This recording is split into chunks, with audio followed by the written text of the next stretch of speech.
നമ്മുടെ കൊച്ചു കുഞ്ഞുങ്ങളുടെ ഭാവി മുന്നിൽ കണ്ടുകൊണ്ട് ഞാൻ അവരുടെ വിദ്യാഭ്യാസത്തിൽ കുറച്ച് പരിഷ്കരണങ്ങൾ കൊണ്ടുവരികയാണ്.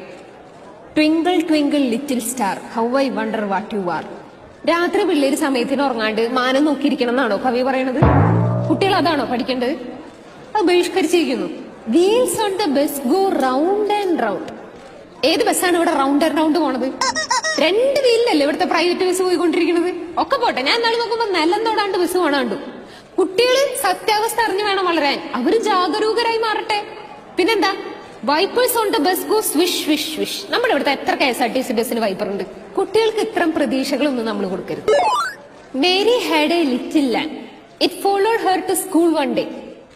ഇന്ന് മേരി ഷീപ്പിനെ കൊണ്ടുവന്നു, നാളെ വല്ല പാമ്പിനെയോ മൊയിലിനെയോ പിന്നെ പഴുതാരേനെയോ കൊണ്ടുവന്നാലോ? ഇനി അതൊക്കെ പോട്ടെ, മേരി സ്കൂളിൽ ഷീപ്പിനെ കൊണ്ടുവരാൻ കണ്ടിട്ട് ബാക്കിയുള്ള കുട്ടികൾ വേറെ എന്തിനെങ്കിലും കൊണ്ടുവരില്ല എന്ന് ആര് കണ്ടു? വേറൊരാളുണ്ട്, ഇറ്റ്സി പിറ്റ്സി സ്പൈഡർ. മഴ പെയ്യാ താഴ്ത്തുവര മോളി കയറി പോവാ, മഴ പെയ്യാ താഴ്ത്തുവര മോളി കയറി പോവാ. ഇത് മഴ പെയ്യുമ്പോ വീഴാത്ത വേറെ എവിടെയെങ്കിലും മാറിയിരിക്കണം എന്നുള്ള ബോധം ആ സ്പൈഡറിനുണ്ടോ? ഇത് എഴുതിയ കവിക്കുണ്ടോ? ഇത് പഠിക്കണ കുട്ടികൾക്കുണ്ടാവും.